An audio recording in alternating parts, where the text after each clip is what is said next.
të Shqipërisë, të cilat ishin tërësisht të përjashtuara, e ofroheshin disa shërbime sociale sporadike në qytetet e mëdha dhe në Tiranë.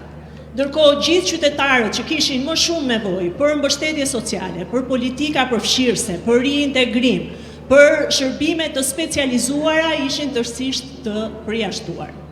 Ndaj nisëm një reformë që për hir të vërtetës ishte shumë sfiduese në shumë aspekte, sepse nuk është e thjesht të ridimensionosh jetën e gjithë secilit, të çdo familje, të çdo individi. E nisëm duke shikuar dhe rivlerësuar skemën e ndihmës ekonomike dhe atë të aftësisë së kufizuar. Dy skema pagesash mbështetje financiare për familjet në një moment të veçantë kur kanë nevojë të kenë dikë pranë, kur kanë nevojë të mbështeten me shërbime dhe kur kanë nevojë që të ndihen të barabartë mes të barabartëve. Ndërkohë që skema e ndihmës sociale nisi të ridimensionohej në 3 parime kryesore. Së pari e nisëm me faktin që mbështetja edhe marrja e ndihmës ekonomike në zyrat e pushtetit vendor duhet të bëhej dhe bëhet sot që flasim vetëm nga gratë të cilat janë anëtarët më aktive të familjeve dhe janë ato që kontribojnë më shumë në familje. Prandaj dhe mbështetja financiare u jepet atyre në dorë për të mbajtur më pas ekonominë dhe financat e shtëpisë. Ndërkohë që ajo që bëm për së dyti ishte një vlerësim i gjithë familjeve që përfitonin nga skema e ndihmës ekonomike. Larguam çokat, abuzimet dhe bëm të mundur që ndihma ekonomike të merret vërtet nga ato familje që kanë realisht nevojë për mbështetje. Duke bërë kështu, arritëm që ndërkohë të fusim edhe digitalizimin e sistemit, që të mos shmangim në një mënyrë apo në një tjetër ato ndërhyrjet abuzive që bën një individ që është aty te zyra e administratës. Bëm të mundur që duke aplikuar nëpërmjet një sistemi tërësisht të informatizuar, kriteret të vlerësohen automatikisht dhe ndihma të shkojë vërtet aty ku ka më shumë nevojë dhe mbështetje. Nëpërmjet kësaj, bëm gjithashtu të mundur që të trefishojmë mbështetjen ekonomike për të gjithë ato familje që përfitojnë nga skema e ndihmës ekonomike. Dhe jo vetëm një përfitim financiar, por dhe mbështetje për anëtarët sa i përket subvencionimit të faturave të energjisë elektrike, sa i përket tarifave të shkollimit, sa i përket tarifave të kopshteve, të çerdheve, të gjitha të mbuluara nga shteti. Sigurisht që ndihma ekonomike është një mbështetje financiare e cila i jepet familjes në një moment të veçantë, në një moment vështirësie. Por ajo që ne duam që të bëjmë dhe kemi bërë gjatë gjithë kësaj periudhe, ka qenë dhe riintegrimi i atyre anëtarëve të familjes që janë forcë aktive pune për t'i aftësuar dhe riintegruar në tregun e punës. E janë plot 8.600 individ nga skema e ndihmës ekonomike, të cilët janë riintegruar në punë duke bërë të mundur që të sjellin të ardhura më shumë për familjet e tyre, duke bërë të mundur që të kenë më shumë mundësi, më shumë oportunitete dhe për të zhvilluar akoma më shumë mirëqenien e familjes tyre. Sigurisht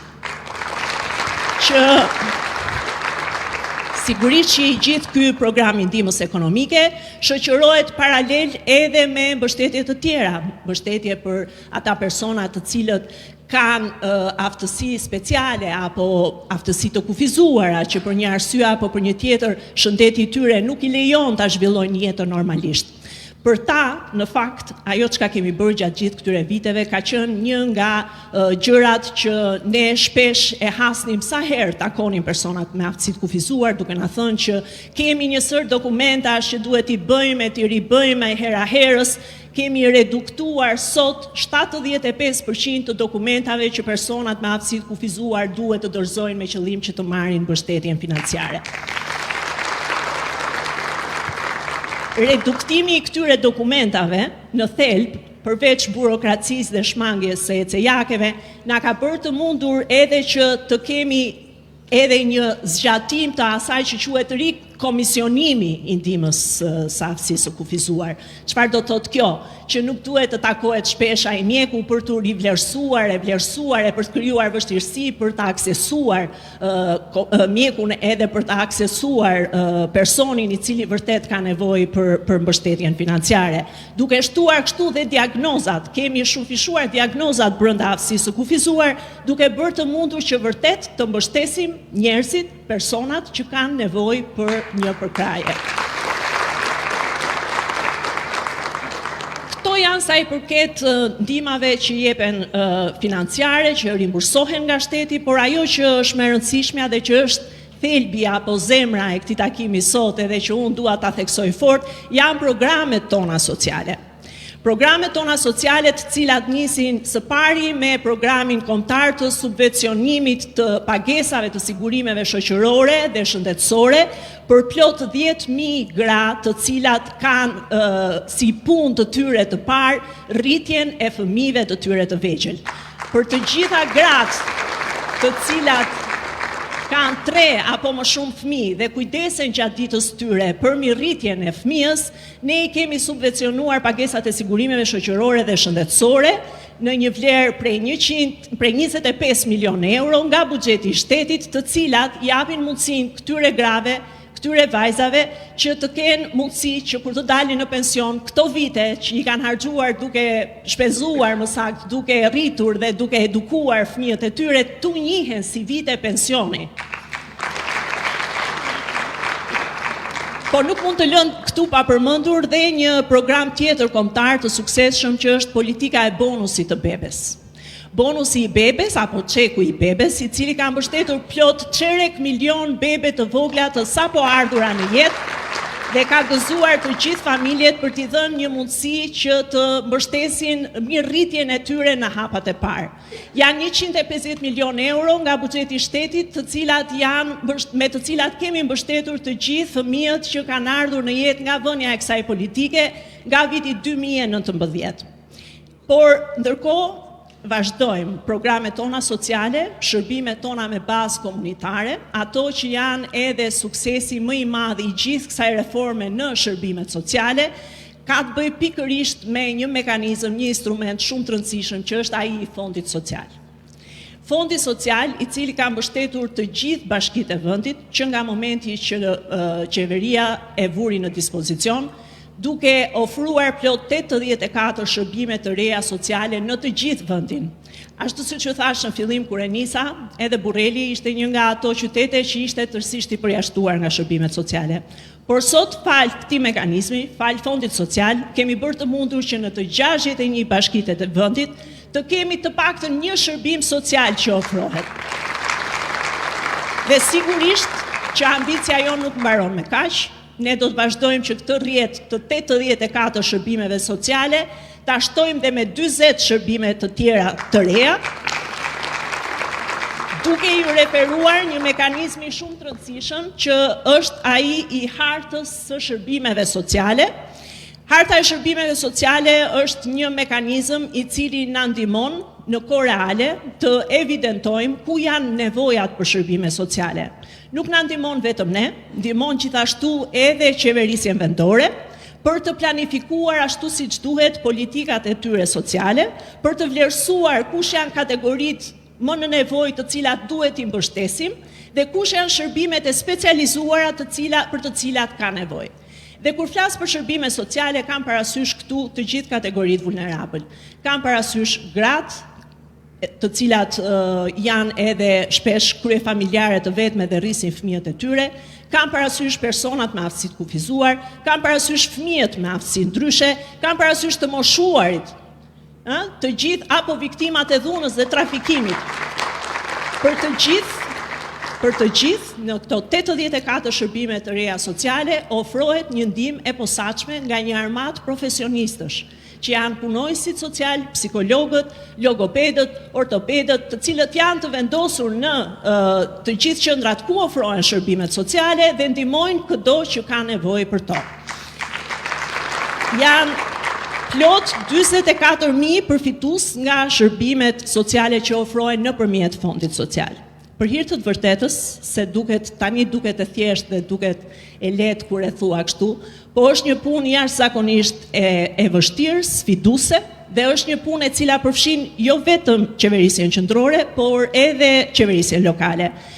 Bashkitë luajnë një rol të jashtëzakonshëm në ofrimin e shërbimeve sociale dhe për hir të vërtetës tashmë gjithmonë e më shumë i kemi bashkitë të përfshira për të ofruar shërbime për komunitetet e tyre aty ku ka nevojë, duke targetuar gjithmonë e më shumë të gjithë individët që kanë nevojë për përkraje.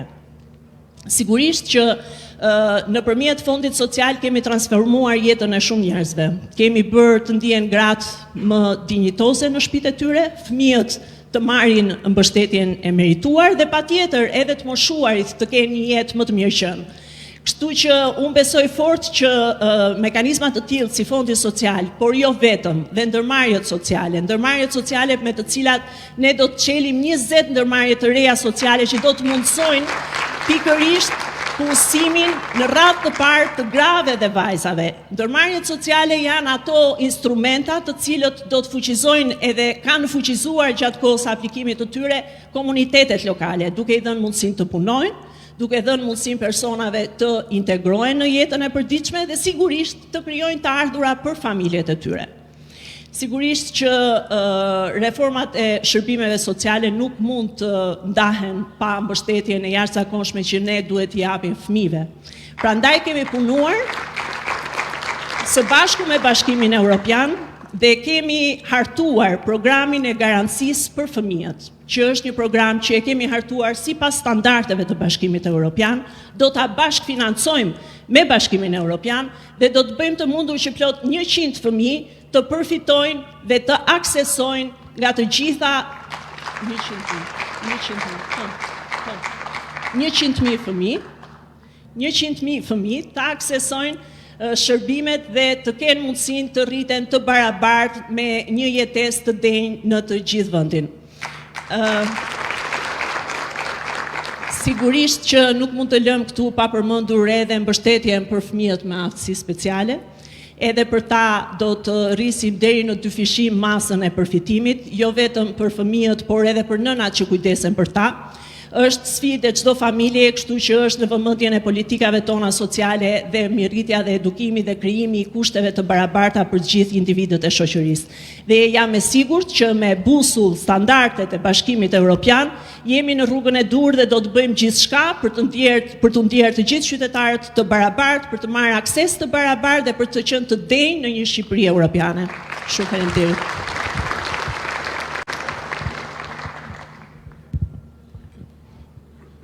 Shumë faleminderit për prezentën.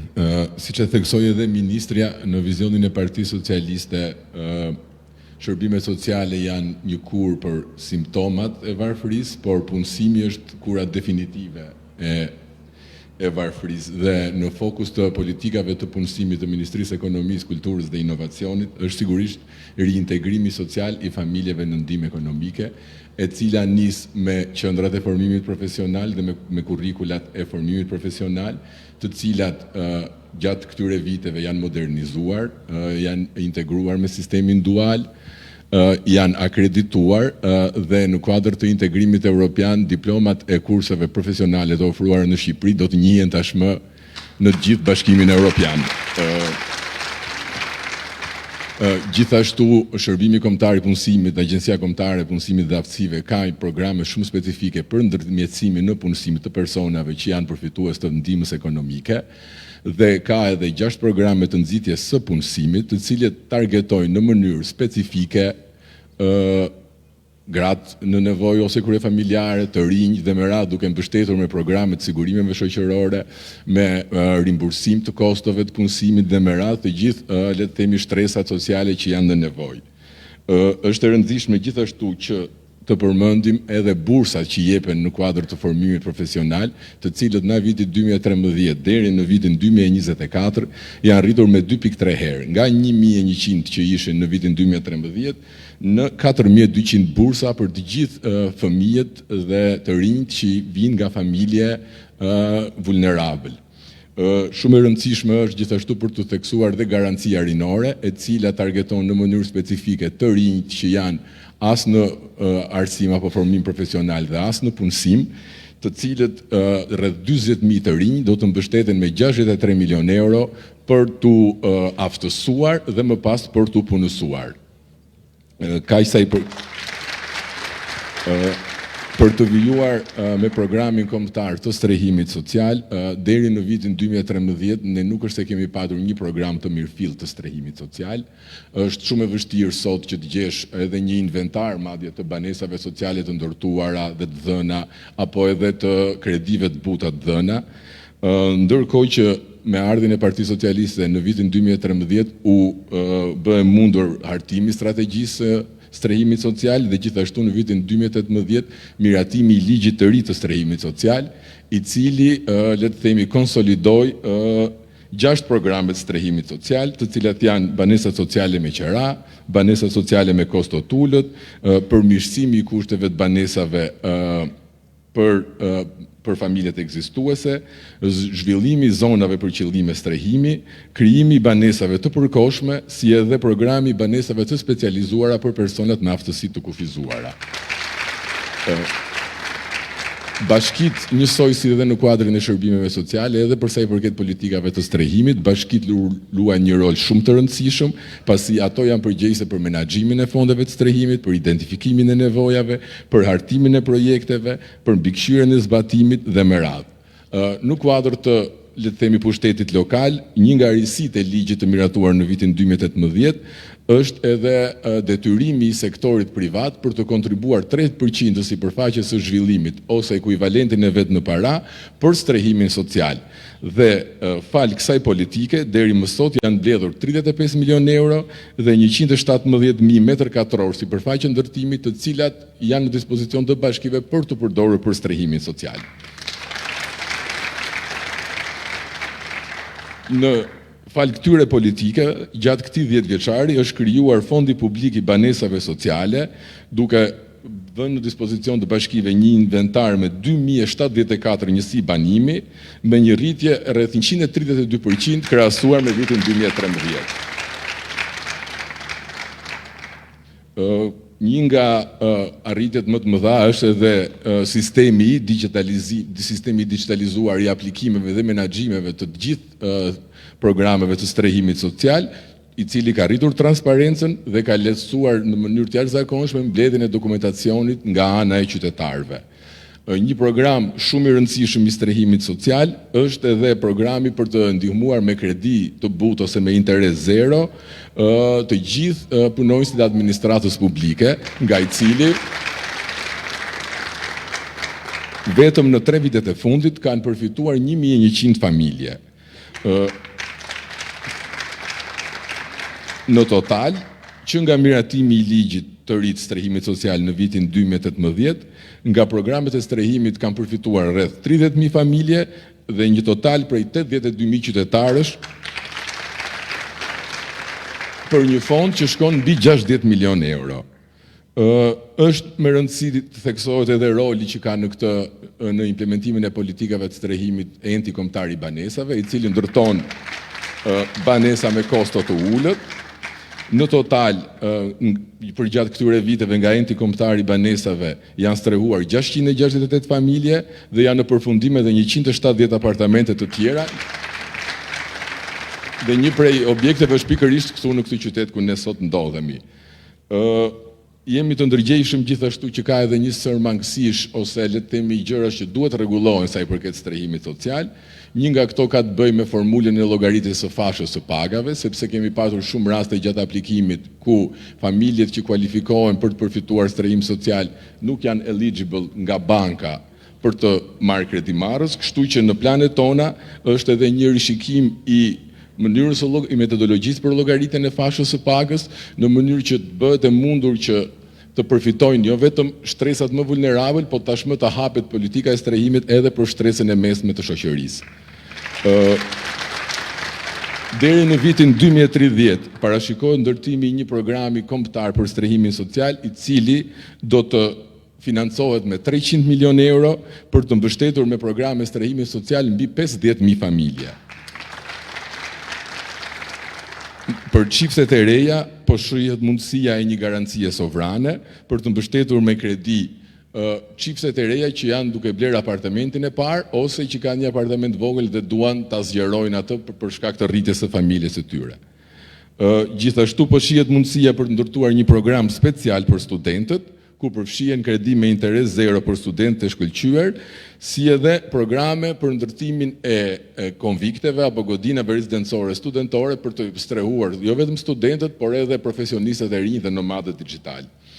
Gjithashtu, po studiohet dhe mundësia për një program specifik për emigrantët, për të bërë mundur që të gjithë emigrantët e rikthyer të përmirësojnë kushtet e banesës që kanë lënë këtu në momentin që kanë emigruar, apo të kenë dhe mundësinë për të blerë një banesë të re për të integruar në mënyrë të plotë në shoqërinë shqiptare.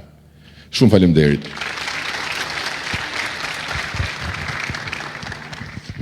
Shumë faleminderit të gjithëve. Në fakt, nga pamja që kam përballë është të gjithave, edhe të gjithve se janë dhe disa të gjithë kështu tek këtu. Është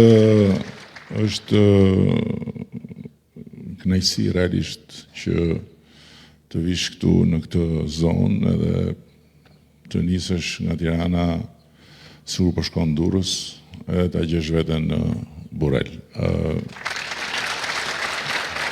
Më vjen jashtëzakonisht mirë që tani më edhe tuneli Kokforti Morrizit u dorëzua dhe për pak ditë do të mbyllim edhe segmentin e fundit të mbetur të Maqellar Peshkopis, sepse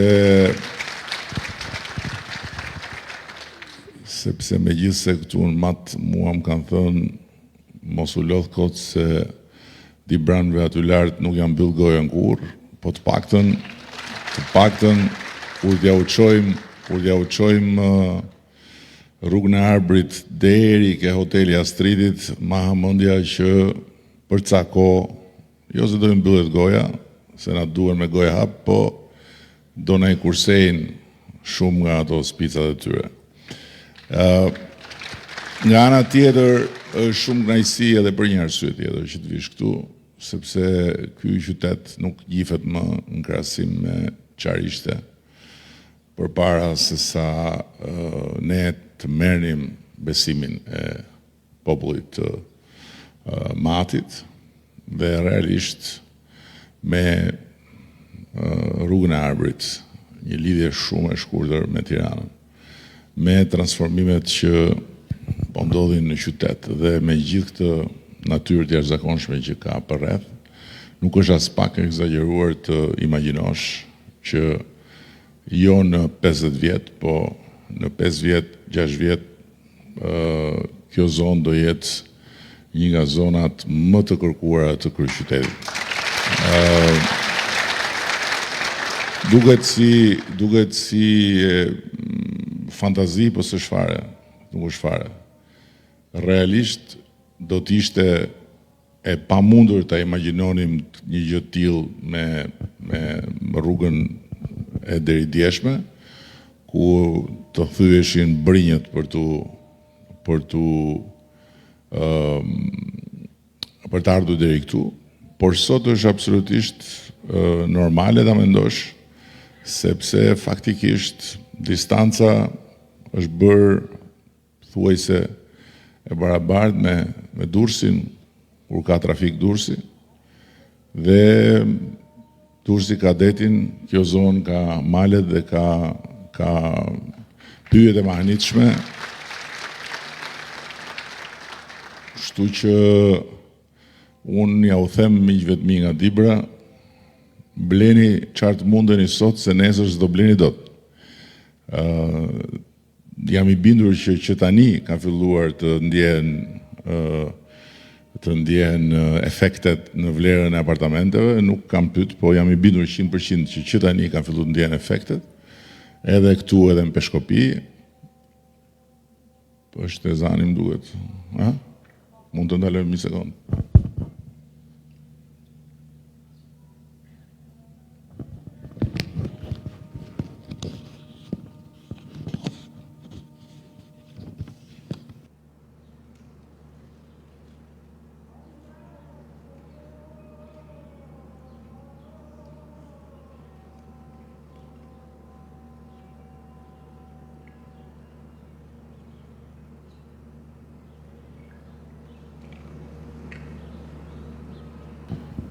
Mbaroj, oh.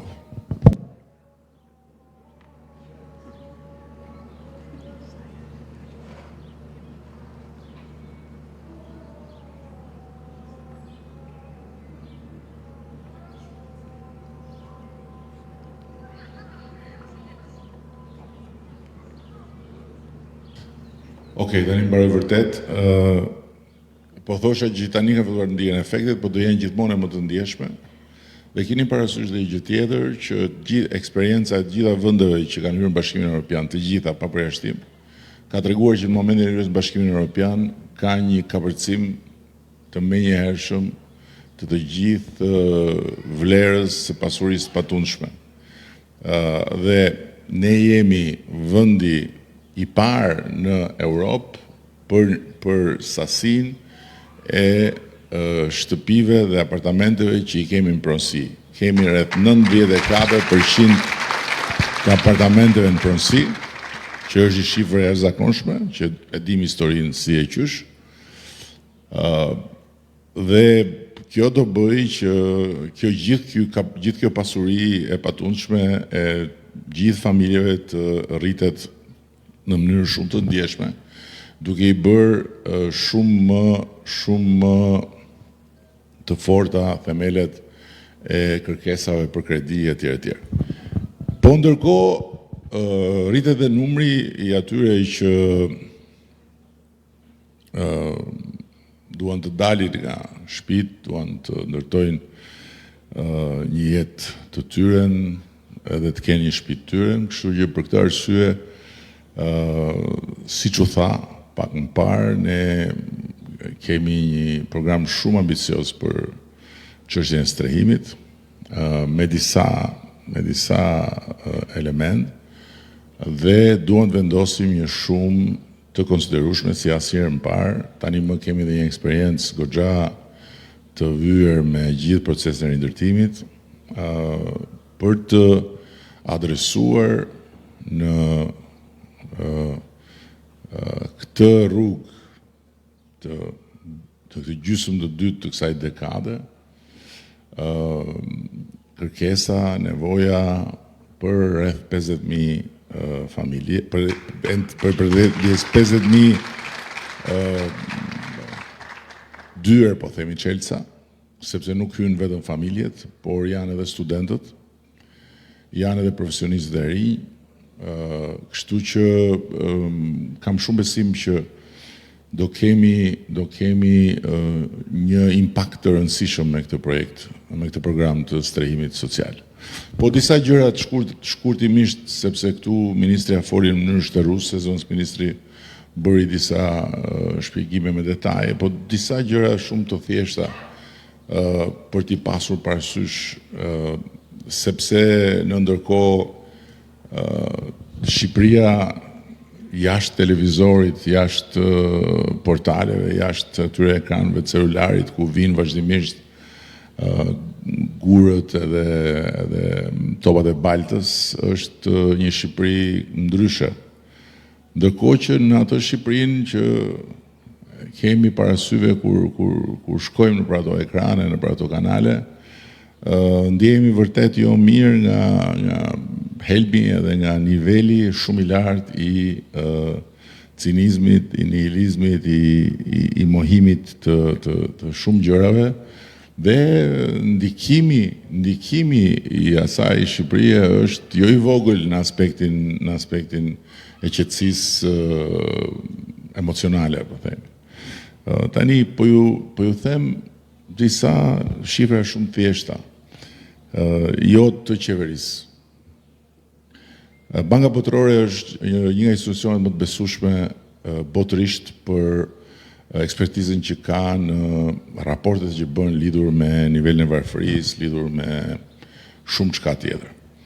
Dhe Banka Botërore në raportin e vet të vitit kaluar thotë që në Shqipëri varfëria ka rënë në mënyrë domethënëse. Dhe sipas Bankës Botërore, në 2023, ndërkohë që në 2024 ka pas akoma më tepër përparim, po unë po marr 2023, po referohem kësaj. Ka shkuar në 21% nga 41% që ka qenë në 2016. Pra është një rrit dhe thot Banka Botërore, nuk e themi ne, kjo ka ndodhur si rezultat i rritjes së fortë të prodhimit të brendshëm bruto ose të prodhimit përgjithshëm kombëtar, siç them. Dhe parashikohet rënje e mëtejshme, thot Banka Botërore, gjë që ka ndodhur në fakt në 2024, ku varfëria ka rënë nën 20%. Tani, edhe tek kjo duhet kemi parasysh që po të shikojmë një tjetër element që është konsumi, atëherë e parë nga një kënd tjetër, varfëria është bërë shumë më relative se sa çka qenë. Dhe po marr konsumin vetëm këtu, nuk po shkoj në për të tjera territore. Në qarkun e Dibrës, konsumi i familjes shqiptare në tërësi në këtë periudhë të qeverisë son është rritur me afro 35%. Në qarkun e Dibrës, konsumi është rritur me 11.2%. Dhe shpenzimet e konsumit, flasim për Dibrë, nuk për familjet me 4 antarë janë rritur me 28%. Ndërkohë që për familjet me 5 antarë janë rritur me 36%. Prodhimi përgjithshëm kombëtar, që është themeli në sensin e paras që ka vendi, kur ne kemi marrë detyrën ka qenë më pak se 10 miliard euro në total, në 2024 arriti në thuajse 25 miliard euro. Dhe me thënë, është një 2 herë gjysmë rritje në një dekadë. Nuk e pas parasysh edhe çfarë kemi hequr fillimisht të mandatin tonë të parë, që ishte mandati i daljes, i nxjerrjes kokës në fakt nga gropa, jo i daljes, i nxjerrjes kokës nga gropa. Ky është një kapërcim historik. Në ndërkohë, vim pak tek buxheti i mbrojtjes sociale. Ne kemi sot një buxhet të mbrojtjes sociale që ka arritur në thuajse 300 milion euro. Është një rritje shumë e madhe, por keni parasysh që kur ne morëm detyrën, kishim mbi 100.000 familje në ndihmë ekonomike. Sot numri i tyre ka rënë në afro 50.000, ndërkohë që fondi për ndihmën ekonomike është dyfishuar. Pra, për gjysmën e familjeve në ndihmë ekonomike, ne kemi vënë në dispozicion dyfishin e fondit. Se këto janë fakte të thjeshta dhe të qarta. Ndërkohë që i kombinuar buxheti i mbrojtjes sociale me buxhetin e shëndetësisë, sot për 2025 është 1 miliard euro. Po të vim tek përbërja në rang vendi e familjeve në ndihmë ekonomike, kanë qenë mbi 15% dhe sot janë në 7%. Është një shifër ku ka akoma vend për ulje, sepse edhe ka filluar kthesa edhe për një arsye. Një pjesë e këtyre që kanë dalë nga ndihma ekonomike jetojnë më mirë sot sepse janë të punësuar. Pra, ne kemi ndërtuar një kanal, kemi hapur një rrugë punësimi, duke ju thënë atyre që janë ndihmë ekonomike që ja ku janë mundësitë tua për punësim dhe për trajnim. Ndërkohë që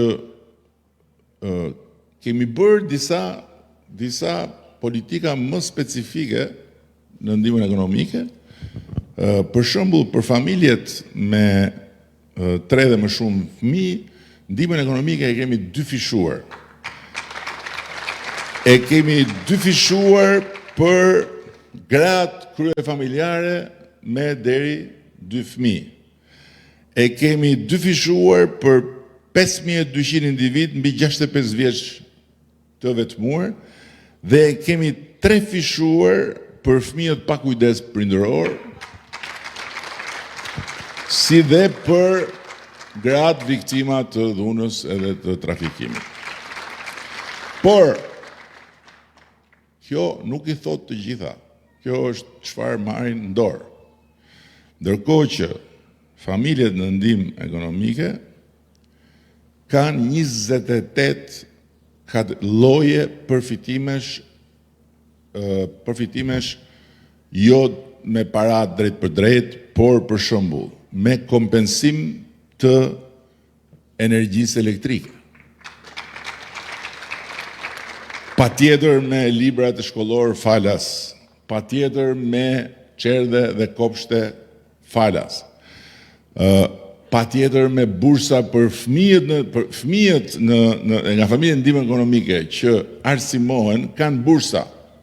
Dhe nuk po i numëroj të gjitha me radhë, por dhe nuk po them që ne kemi bërë një mrekulli apo se nuk duhet bëjmë më shumë etj, por thjesht po jap faktet për të gjitha ata që mund të bien pre apo bien pre e atij llumi që prodhohet dhe del çdo ditë e çdo natë rrugëve, futet nëpër shtëpia, futet nëpër kuzhina, futet nëpër dhomat e ndonjës, kudo ku ka i televizor, derdhet ndysheme, derdhet sipër tavolinës, futet nëpër pjata, të vjen nga mbrapa deri në dhomë gjumit, llum nga të katër anët që thot më keq se sot asnjëherë, varfëria këtu, s'ka njerëzit bukë të hanë, nuk ka kështu, nuk ka ashtu. Ndërkohë që këto janë disa të vërteta shumë të thjeshta.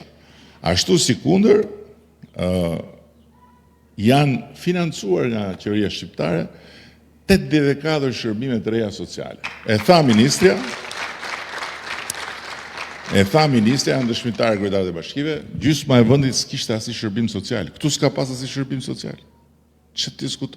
Nuk ka pas shërbim social. Këtu kur vije ishte vetëm, nuk e di se sikur s'po e shoh, statuja me zogu. Është? Se s'e kam vënë re. Po se binden sy ajo se vetëm ajo ishte. S'kishte asgjë gjë tjetër. Gropa, plur, ferra, edhe statuja e Naltmadhnisë. Ndërkohë që sot ndryshimi është shumë i ndjeshëm dhe shumë i dukshëm. Janë 32 shërbime për personat me aftësi të kufizuar, janë 19 shërbime për të moshuarit, janë 27 shërbime për fëmijët, 9 shërbime për viktimat e dhunës dhe 1 shërbim për personat LGBTI, që është edhe ai pjesë e kësaj pakete. Foli ministrja për nënat e papuna me 3 fëmijë dhe më shumë që shteti ju paguan sigurimet shoqërore dhe shëndetësore në mënyrë që fakti që ato nuk shkojnë dot në punë se kanë 3 më shumë fëmijë, mos t'i lëri pa pension.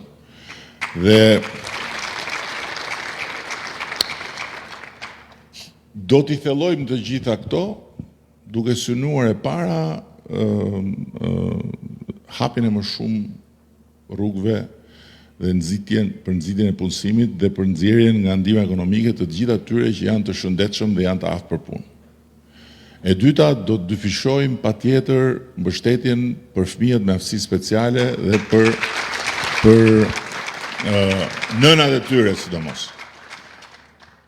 E treta, do ta rikonceptojmë programin e bonusit të bebes, duke filluar nga viti 2026, dhe në vend të ndihmës financiare me çek, do të ecim me një tjetër skem që është më e avancuar patjetër, sipas numrit fëmijëve me pagesa mujore 2 vjeçare, 3 vjeçare dhe 5 vjeçare.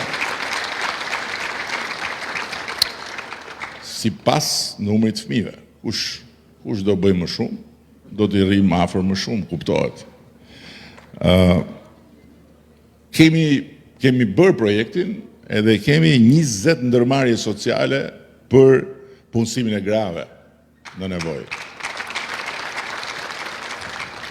Që është shumë i rëndësishëm për ne. Patjetër që një betejë kryesore janë pensionet. Ne nuk kemi dashur asnjëherë që të tregojmë pralla. Për pralla ka plot të tjerë që janë më të zotë. Janë ata që s'kanë gjë në dorë. Kush s'ka gjë në dorë premton se as nuk ka për të verifikuar ndonjëherë që a do ta bënte as do ta bënte dot. Po është e sigurt që s'ka gjë në dorë, s'do ketë gjë në dorë. Por nga ana tjetër është shumë e qartë për ne që viktimat e politikës absurde dhe në fakt në një farë mënyrë kriminale,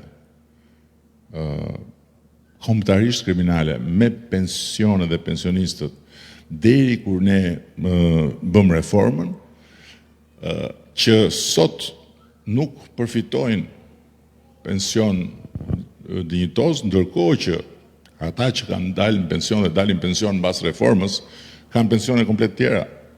Se kjo gjë nuk përmendet. Nuk përmendet që këtu ka mjek, ka mësues, ka të tjerë profesionistë që kanë pensione 400-500.000 lekë. Nuk i thot njëri këto, po janë një masë gjithmonë më e madhe çdo vit. Me çdo vit janë 22-23.000 që hynë në bllokun e pensionistëve dhe kanë pensione ndryshe. Ndërkohë që të tjerët për të njëjtat vite pune dhe për të njëjtën punë, pra një mjek me të njëjtat vite pune që ka dalë në pension përpara reformës, merri pension 200.000 lekë. Nganjëherë dhe më pak. Pse? Sepse nuk u bë politik pensionesh, u bë një çmenduri, u nxorën gjithë njerëzit në pension që 40 vjeç, se u dogjën e u shkatruan e u mbyllën e u sakatuan gjithë ato qendra prodhimi e gjithë ato çfarë ishin, ashtu siç ishin. U nxorën një 40 vjeç në pension, u vu një tavan, pensioni më i lartë është 200.000 lekë vjetra dhe nuk kishte më rëndësi ke pagu ti sigurime, s'ke pagu sigurime, ti çdo që të kishe bërë nuk e kaloi dot 200.000 lekë. Ne vendosëm sistemin në bazën e logjikës që ka sistemi.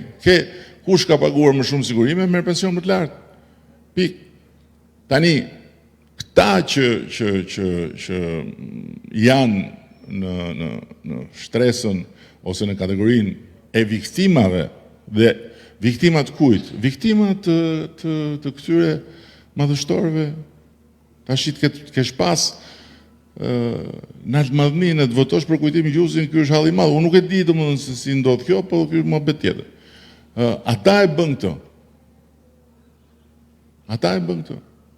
Megjithatë, ne jemi munduar të kompensojmë me bonuset. Bonuset janë rritur në mënyrë shumë të ndjeshme. Vetëm në dhjetor dhe në shkurt të këtij viti kemi dhënë 160 milionë euro direkt cash për pensionistët. Por 160 milionë euro për këtë shtet nuk janë pak. Por nuk janë as shumë për ta. Kështu që paralelisht do të synojmë që pensionin minimal ta çojmë drejt 200 eurove, ndërkohë që mesatarin për ata që kanë paguar sigurinë shoqërore ta çojmë në 400 euro. Ky është synimi. Mirë po keni parasysh një gjë që në fund të ditës e gjitha kjo është histori lekësh. Kuptohet. Dhe për këtë arsye tani është një moment shumë i rëndësishëm, sepse unë flas për ditë për pasaportën europiane, dhe ka shumë njerëz që e ngatrojnë pasaportën evropiane me udhëtimet. Pasaporta që ne kemi sot është dokument udhëtimi, nuk ka asnjë vlerë tjetër. Thjesht ne mundësinë të udhëtojmë nëpër Europë, edhe nëpër botë, po marr Europën se këtu e kemi fiksimin, nëpër Europë pa vizë. Po është dokument udhëtimi. Me atë pasaport ti lëviz, po nuk ndalon dot. Nuk rrit dot më gjatë se sa të lejon një dokument udhëtimi, se duhet kthehesh. Prandaj edhe kur ne hym nëpër kufit e BE-s, na nxjerrin anash, na vënë në radhë, na fillojnë na pyesin, jo ku po shkon, jo kush po të ka ftuar, a ke hotel, as ke hotel, sa lekë me vete, po ku do rish, po sa do ri, po kur do ikësh, direkt, pa hy akoma. Pasaporta europiane është status tjetër, nuk është dokument udhëtimi. Është status i ri për çdo qytetar shqiptar. Është status i barabartë qytetarie me çdo qytetar të Bashkimit Evropian. Dhe siç është pasaporta individualisht një status i ri qytetarie, kolektivisht për Shqipërinë hyrja në Bashkimin Evropian është një status i ri kombëtar, një status i ri shtetëror, shtet i Bashkimit Evropian. Dhe ku lidhet kjo me pensionet? Lidhet tek fakti që me hyrjen në Bashkimin Evropian na krijohet një mundësi e re shumë e madhe, sepse përveç gjitha tjerave, menjëherë ne përfitojmë një buxhet ekstra. Çfarë do të thonë buxhet ekstra? Bashkimi Evropian është një familje shtetesh. Ka të mëdhej, të fortë, të rritur, ka më të vegjël, më të dobët në zhvillim e sipër. Dhe prandaj është i ndarë në dy kategori. Ata që kontribojnë për familjen, që janë prindrit, që janë themeluesit e Bashkimit Evropian, që janë më të fortët, më të pasurit, Franca, Gjermania, Danimarka, etj., Hollanda dhe Italia. Dhe ata që janë përfituesit. Përfituesit janë të rinj që futen dhe familja ju jep buxhet ekstra që të forcohen të rriten. Çfarë nuk kupton kjo në shifra? Ne sot kemi pas mbështetje të vazhdueshme nga Bashkimi Evropian.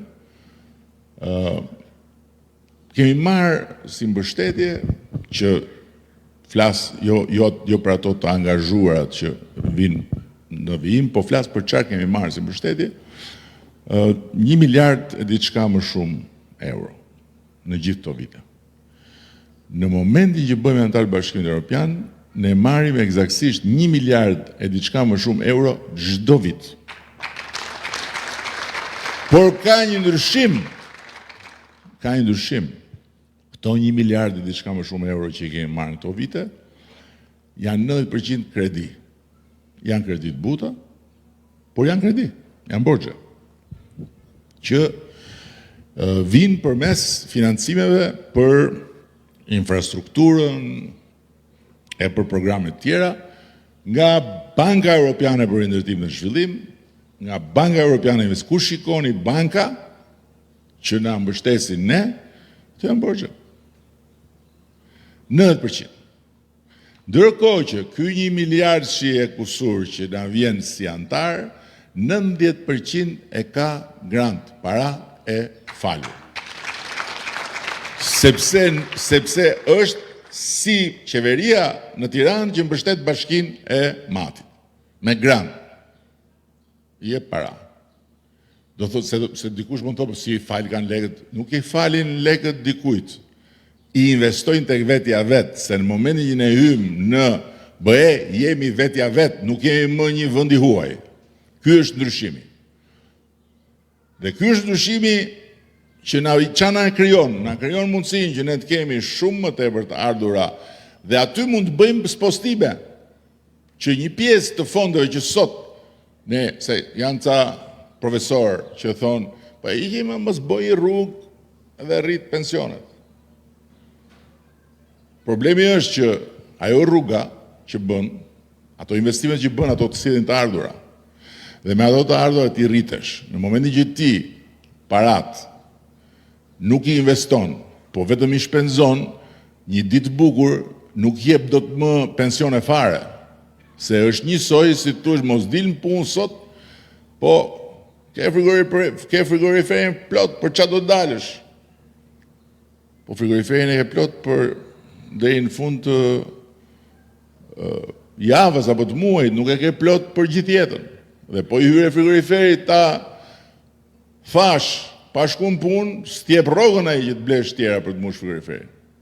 Kështu që në momentin që ne marrim një buxhet ekstra nga Bashkimi Evropian, kemi mundësi pastaj të bëjmë më shumë në aspektin social, në aspektin e pensioneve. Dhe për ta mbyllur,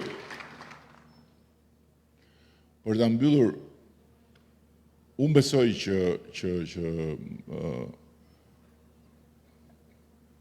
në 11 maj ne kemi një takim me historinë në kuptimin më të plot fjalës.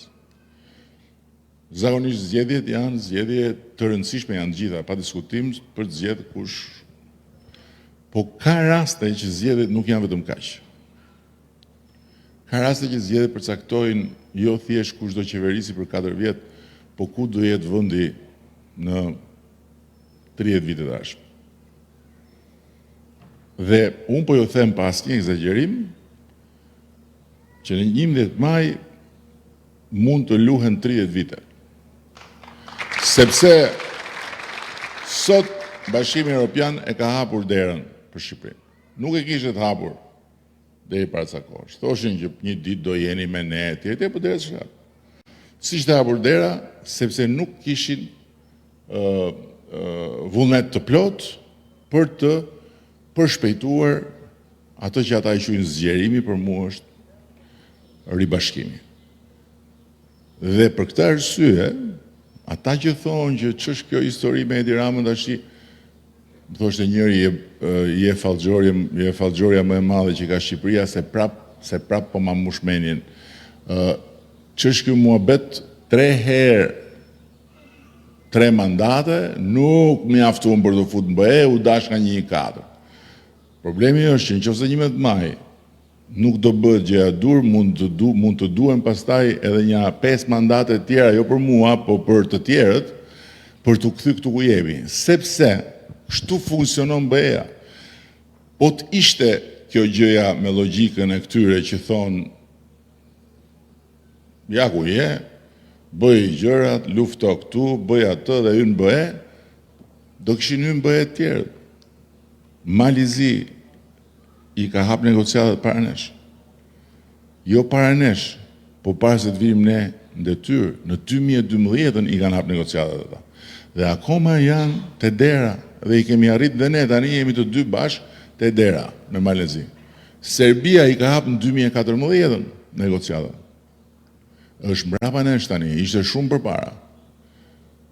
Maqedonia është bërë kandidate në 2005. Akoma si ka hap negociatat. Kështu që larg qoftë, dera e hapur mund të mbyllet prapë, se kështu ka funksionuar. Ata e hapin në një moment, marrin ca brenda, prapë e mbyllin, thonë shifemi prapë. Dhe vin momente si ai që erdhi në 2017-18, se kam mirë parasysh tash mandatin e mëparshëm të von der Leyenit, para von der Leyenit të parë, kur thanë cop, këto 5 vjet s'ka asnjë zgjerim. Me fjalë 5 vjet rrini ju, se ti bëj çfarë dush, ai thot s'ka, nuk e hapun derën, ti mund të hidhesh përpjet jashtë. Tani dera është hapur dhe ne na duhet të hyjmë brenda. Dhe na duhet të hyjmë brenda sepse kemi edhe i mundësinë reale të hyjmë brenda, pasi kemi në tavolinë planin që ata na kanë vënë përpara dhe kemi rënë dakord të dyja palët që në 2027 të mbyllim negociatat. Të mbyllim negociatat në 2027 do të thotë që ne ta kryjmë punën. Ta kryjmë punën. Pastaj vjen procesi i ratifikimit në parlamentet e vendeve të tjera dhe ne hym në sallonin kryesor të Bashkimit Evropian. Kështu që këto zgjedhje nuk janë shumë pak zgjedhje me KJ me kësje. Këto zgjedhje janë për ta futur Shqipërinë në Bashkimin Evropian në 2030-ën apo sje. Dikush mund thot, jo mo jamun, po jo me Edi Ramën dhe me Partinë Socialiste, nuk bëhet, nuk ndodh. Më vjen keq, po nuk ndodh. Sepse qoftë edhe sikur lejer që t'imagjinosh të qosh bufin e kënetës për të bërë negociata është e pa konceptueshme, është e pa imagjinueshme gjithata. Sa t'ju kujtohet se kush është, mbaroi filmi i Shqipërisë.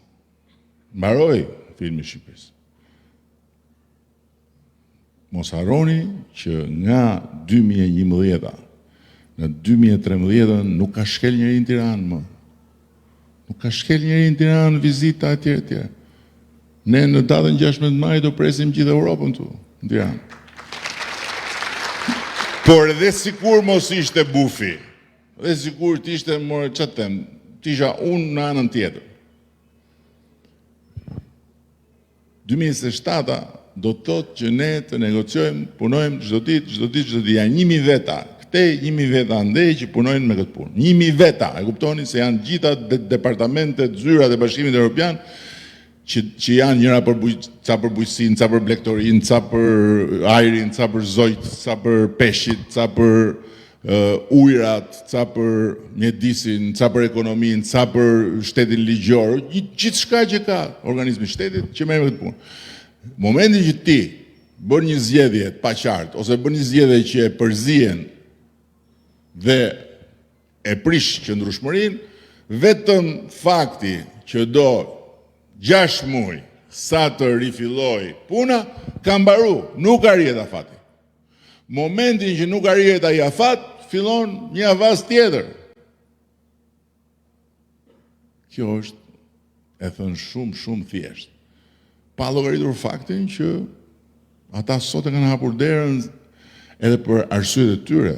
I duhemi sot në atyre. Se është bota e tillë sot, është Europa e tillë sot, etj. Tashi, pse duhet ne ta diskutojmë dhe ta zgjasim kaq shumë muhabetin për diçka që në fund të ditës edhe shqiptari më i pa afrushëm politikisht. Ndaj nesh, në fund të ditës, duke votuar për ne, mbyll undër, mbylli syt jo, po të mbylli undër, se syt du ta shofi se ku po e hudh votën, ta vëri një kryq aty ke pesa, ose s'do ta vëri ke pesa se është Edi Rama aty, ta gjej një njeri, se tani një njeri të mirë në gjitha të emra që ka lista, se vota është e vlefshme për njësoj, mos e vej fare ke pesa, do në ke pesa të shkoj, po të shkoj poshtë aty, ta vëri një shënim ke një vajzë, ke ideale, një njeri normal do ta gjej, edhe të marri pasaportën. Pa llogarit faktin që historia ka tregu, demokratët partitë e tyre e kanë për sherr, për punë, kanë partinë tonë. Jo për punë për Shqipëri, po dhe për vetën e vet. Keni paju ku shkojnë në për kantiere, ndalin ca ndërtues demokratë për kantiere, se këta thonë oligarkët, ndërtues Faiku, ai si e ka i Hysa atje, ndalin atje, si bukri shejtan, zoti kryeministër, shefo, ata votën kundër gjithmonë. Por punën e bëjmë ne. Punën e bëjmë ne. Tani ndoshta votën kanë filluar me japin ne se kuptojnë që ngelen pa punë, se tani janë bërë dhe janë forcu, nuk janë më me dy gishta, hajt po dalim gjymë me gurë se mos kapim në i, mos vrasim në i zok në pemë, e po shkojmë ta pjekim. Shumë faleminderit. Shumë knajsi edhe nuk dua t'ju them tani çat votoni, çat mos votoni se ju jeni të qartë vetë. Shumë faleminderit.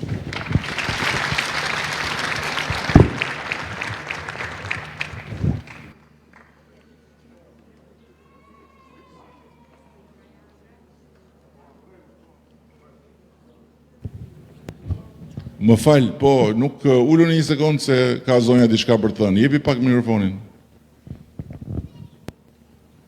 Përshëndetje zoti kryeministër, përshëndet gjithë antarët që janë këtu për Smarrës.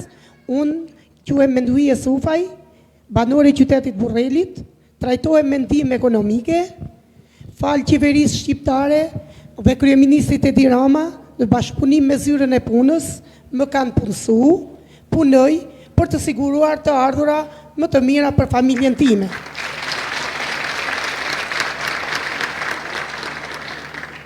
Unë banoj në banesë sociale. Falë qeverisë shqiptare, kryeministrit Edi Rama, bashkisë Matit, ajo ndërtesë ku unë kam qenë, ajo ka qenë në një gjendje shumë të mjerueshme. Kurse sot, falë tyre, ajo banesë plus që bëm më ujë e drita 24 orë, se më përpara ne nuk kishim ujë fare, rrinim edhe ditë pa ujë, tani ne kemi ujë e drita 24 orë, falë kryeministrit Edi Rama, bashkisë Matit, qeverisë shqiptare. Unë të uroj të gjithë të mirat, faleminderit, çfarë ke bërë ti për Matin, je shumë i mirë pritur në Mat, sepse e meriton. Dhe unë të uroj jetë të gjatë, shëndet mbi të gjitha, dhe Zoti të bekoft dhe të rujt në çdo hap të jetës tënde. Tashi, ne mos marshim mësysh këtu, se normalisht kush e kërkoj, ne u çu me hik, kërkoj fjalën thash bo, kush e di çka në i çame, kjo tina myten lavdërime, shumë faleminderit, nuk një gjoj më njëri tjetër. Rofsh.